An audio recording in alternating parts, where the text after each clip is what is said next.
Okay, so after spring break, when students come back on April 20th, we are going to run 2 days of a little bit of like a distance learning orientation. Okay, it's going to be like our Be Legendary course.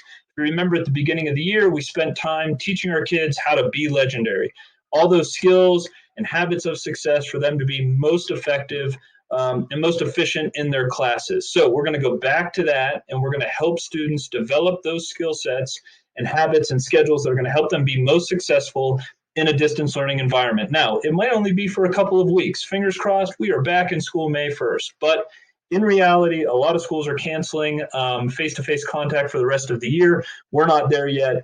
And, shame on us if we don't prepare our students for the possibility that we could be using this for the rest of the year, and we want them to keep learning.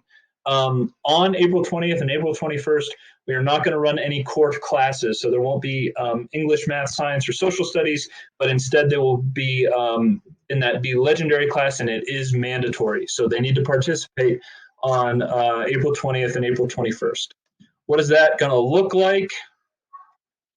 Okay, so again, we talked about this. Students are going to be required to participate. It's like a little mini orientation to the rest of the year. We're going to check in. We're going to spend some time connecting. We're going to review our new schedule, which I'll go over here in just a second in another video. What we're going to be doing is focusing on helping students develop a plan. We're going to help them develop a plan for work completion and what are the policies going to be around how much work do I need to get done to get credit for my fourth quarter class. Of course, most importantly, knowing that we are extremely sensitive to all of the things going on outside of school right now. So what is that going to look like? What are email and communication expectations? I think I've reiterated quite a bit. Guys, we will put together any academic plan that works for you. The one thing you can't do, though, is go radio silent. If we don't hear from you, if we don't know what's going on, we get worried.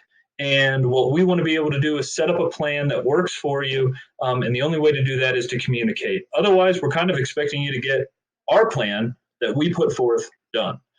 We're going to create a work schedule for our students so that they know, and most importantly, their teachers know, hey, this is kind of when I'm going to log on. This is what it's going to look like for me. This is when I'm a night owl. I get my work done at night. Or, hey, I'm going to wake up in the morning and get this stuff done. It doesn't have to be something that's set in stone, but it's a good way for our students to think about all their responsibilities that they're going to have outside of their academic world and how they're going to fit in the important academic pieces. And we're going to talk a lot about what are those unplugged expectations? What do Friday's expectations look like now that we're on a new plan? If we continue with distance learning, how does that affect community service? And I mentioned Friday afternoon experiential activities, stuff like that. So please, please, please make sure that your students are engaged on April 20th and 21st because we're going to set them up for success for the rest of the school year.